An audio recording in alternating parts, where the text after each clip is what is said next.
देखो दोस्तों, तीन ही चीजें हैं जो आप अपने पैसों के साथ कर सकते हो। पहला, आप अपने पैसों को खर्च कर सकते हो। दूसरा, आप उसका कुछ भी नहीं करते, वो बस ऐसे ही आपके पर्स में या आपके अलमीरा में पड़ा रहता है। और तीसरा, आप अपने पैसों को इन्वेस्ट कर सकते हो। जैसे आप काम करके पैसा कमाते हो ना, ऐसे ही जब आप अपने पैसे को इन्वेस्ट करते हो तो आपका पैसा भी काम पर लग जाता है और फिर वो आपको और ज्यादा पैसे कमा कर देता है। अब देखो, ऑप्शन 1 में ना, अगर आप अपने पैसे को खर्च करते हो तो बदले में आपको कुछ चीजें या सर्विसेज मिल जाएंगी जिसे यूज करके आप एंजॉय कर सकते हो, पर पैसा आपका गया, अब वो आपको वापस नहीं मिलेगा। अब देखते हैं हमारा दूसरा ऑप्शन। दूसरे ऑप्शन में ना, अगर आपका पैसा ऐसे ही खाली पड़ा है पर्स में तो वो बिल्कुल ही वेस्ट है, क्योंकि ना तो उससे आप कुछ खरीद रहे हो और ना ही उसे काम पर लगाकर उससे पैसे कमा रहे हैं। पर हाँ, पैसा आपके पास बचा रहेगा, वो कहीं नहीं जा रहा। अब आता है हमारा थर्ड ऑप्शन। अगर आप अपने पैसे को इन्वेस्ट करते हो, मतलब उसे काम पर लगाते हो, तो आपको तुरंत शायद कुछ ऐसा ना मिले जिसे आप यूज कर सको, लेकिन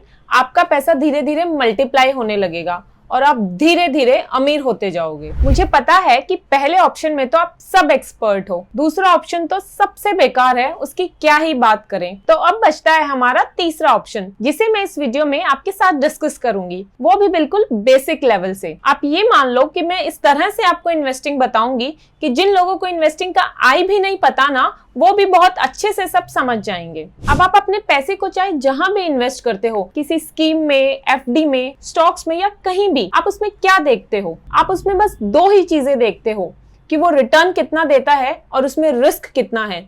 मतलब आपका इन्वेस्ट करने का जो गोल है वो ऐसे प्रोडक्ट्स को ढूंढना है जिनमें ज्यादा से ज्यादा रिटर्न हो और कम से कम रिस्क हो। अब इस फाइनेंशियल इंडस्ट्री में ऐसे हजारों प्रोडक्ट्स हैं, किसी में रिस्क ज्यादा है तो किसी में रिटर्न ज्यादा है। इतने सारे प्रोडक्ट्स में से बहुत सारे तो ऐसे भी हैं जिन्हें समझना ही अपने आप में एक चैलेंज है। बट इस वीडियो में, जैसा कि मैंने आपको प्रॉमिस किया है, हम चीजों को बिल्कुल सिंपल रखते हुए चलेंगे और सब कुछ बहुत अच्छे से समझेंगे। अब यहाँ पर आपको एक बात याद रखनी है कि रिच बनने के लिए आपको अपने पैसे को बहुत ज्यादा कॉम्प्लिकेटेड प्रोडक्ट्स में लगाने की जरूरत नहीं है। अब जितने भी फाइनेंशियल प्रोडक्ट्स हैं, उनमें से ज्यादातर दो ही कैटेगरी के हैं, डेट और इक्विटी। इस वीडियो में ना, मैं आपको इन्हीं दोनों के बारे में समझाऊंगी और आप ये मान लो कि अगर आप इन दोनों को समझ गए ना, तो आप 70 to 80% इन्वेस्टिंग समझ जाओगे और ये मैं आपको समझा कर ही रहूंगी। तो चलिए फिर अपने इन दोनों कंसेप्ट्स, डेट और इक्विटी को एक एग्जाम्पल के थ्रू समझने की कोशिश करते हैं। आपका फ्रेंड रतन टाटा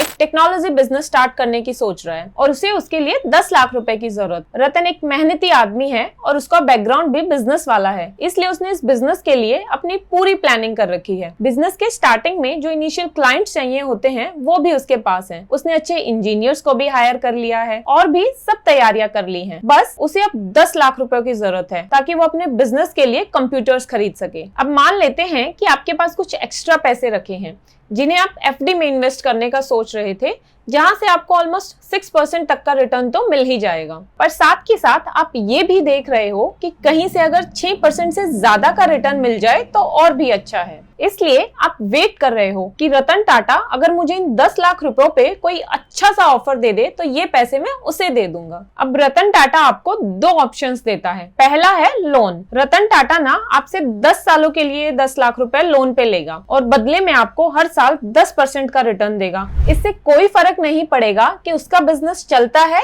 या नहीं, आपको हर साल अपना 10% का रिटर्न मिलता रहेगा और 10 साल बाद आपको अपना जो प्रिंसिपल अमाउंट है 10 लाख रुपए वो भी मिलेगा। अब देखो, एफडी में आपको 6% का रिटर्न मिल रहा था और अगर आप अपने पैसे रतन टाटा को लोन पर देते हो तो यहाँ आपको 10% का रिटर्न मिलेगा। तो इसमें कोई डाउट नहीं है कि अपने पैसों को लोन पे देना ज्यादा बेनिफिशियल है बशर्ते की एफडी से। देखो, अब अगर उसका बिजनेस चला तब तो वो 100% आपके पैसे लौटा ही देगा, बट इन केस अगर उसका बिजनेस नहीं भी चला तो आपको विश्वास है कि रतन टाटा जैसा ईमानदार आदमी आपके पैसे लेकर कहीं नहीं भागेगा। और इससे अलग आपने एक लीगल एग्रीमेंट भी साइन किया है जिसमें लोन से रिलेटेड सभी टर्म्स और कंडीशंस भी हैं। तो आप श्योर हो कि 10 साल बाद आपको अपने 10 लाख रुपए तो मिल ही जाएंगे, प्लस हर साल जो आपको इंटरेस्ट मिलेगा वो अलग। अब दूसरा ऑप्शन जो आपको रतन टाटा देता है वो है स्टेक। रतन टाटा आपको बोलता है कि देख भाई, तू मेरे को ना ये 10 लाख रुपए दे दे और बदले में ना मैं तुझे अपने बिजनेस में 5% स्टेक दे दूंगा,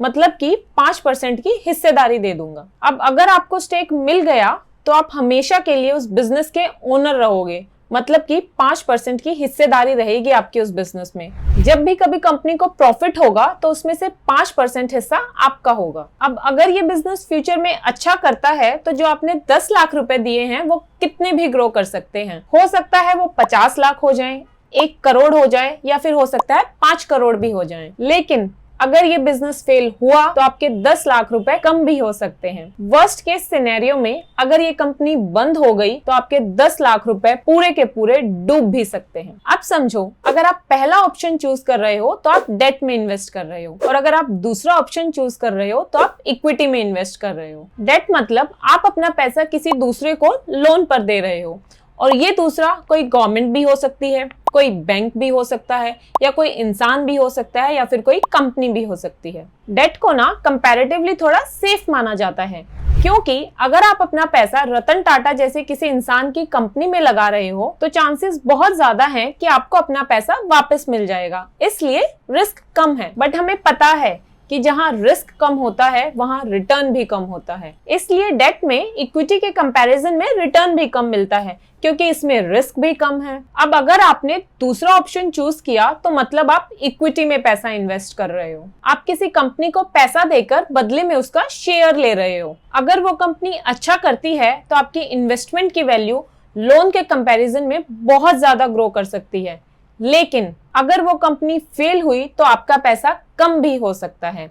इसलिए इक्विटी में डेट के कंपैरिजन में रिस्क ज्यादा होता है। अब रिस्क ज्यादा है तो रिटर्न भी ज्यादा होता है, इसलिए इक्विटी में रिटर्न भी ज्यादा, रिस्क भी ज्यादा, और डेट में रिस्क भी कम और रिटर्न भी कम। अब यहाँ तक आपको डेट और इक्विटी का मीनिंग तो अच्छे से क्लियर हो गया होगा। अब हम इन दोनों को थोड़ा और डीप में समझते हैं। सबसे पहले डेट को देखते हैं। आपने देखा होगा कि डेट में भी हमारे पास बहुत तरह के ऑप्शंस होते हैं जहां हम अपने पैसे को इन्वेस्ट कर सकते हैं, जैसे कि सुकन्या समृद्धि योजना, senior secured bond, treasury bills, PPF etcetera. अब इन सब में ना हमें अलग अलग इंटरेस्ट रेट मिलता है। ऐसा क्यों? अगर ये सारे डेट ही हैं तो सब में सेम इंटरेस्ट क्यों नहीं मिलता? तो चलो देखते हैं कि ये इंटरेस्ट रेट डिसाइड कैसे होता है। हमारे रतन टाटा वाले एग्जाम्पल पर वापस चलते हैं और मान लेते हैं कि आपने उनको वो 10 लाख रुपए दे दिए 10% इंटरेस्ट पे। अब अगर यहाँ पर रतन टाटा के अलावा विजय गाल्या भी पिक्चर में आ जाए और वो भी अपने बियर के बिजनेस के लिए आपसे 10 लाख रुपए मांगे, तो आप क्या करोगे? वो भी आके आपको बोले कि मुझे ना अपने बियर सप्लाई करने के लिए ट्रक्स खरीदने हैं, तो 10 लाख रुपए चाहिए। अब हो सकता है कि ये बिजनेस भी अच्छा हो, लेकिन फिर भी आपके माइंड में ना डाउट आ रहा है कि यार पता नहीं विजय गाल्या मेरे पैसे वापस देगा कि नहीं, कहीं मेरे पैसे लेकर भाग गया तो। अब यहाँ ना ध्यान से समझना, विजय गाल्या के केस में पैसों को लेकर भागने का रिस्क कहीं ज्यादा है as compare to Ratan Tata. Ratan Tata को आप 10% इंटरेस्ट रेट पर पैसे देने में कंफर्टेबल थे, बट क्या आप विजय गाल्या को भी सेम इंटरेस्ट रेट पर पैसे दोगे? बिल्कुल नहीं। आप विजय को बोलोगे कि देख भाई, मुझे ना रतन टाटा जैसा ईमानदार आदमी मिल रहा है जो 10% इंटरेस्ट रेट देने के लिए तैयार बैठा है, लेकिन अगर तुम्हें मुझसे पैसा चाहिए ना तो मैं 10% पर नहीं 10% से ज्यादा इंटरेस्ट लूंगा, क्योंकि तुम्हारे बिजनेस में रिस्क भी तो ज्यादा है ना। तो अब अगर विजय गाल्या मेरी इस बात पर एग्री कर गया तो मैं उसे 10% से ज्यादा इंटरेस्ट रेट पर पैसे दे दूंगा। आई होप अब आप समझ गए होंगे कि डेट काम कैसे करता है और डेट के जो इतने सारे अलग अलग ऑप्शंस हैं उन सब में इंटरेस्ट रेट अलग अलग क्यों होता है। आपके पास कंपनीज, बैंक्स और गवर्नमेंट को लोन पर पैसा देने का ऑप्शन है, लेकिन जो इनमें इंटरेस्ट रेट है वो इनके रिस्क पर डिपेंड करता है।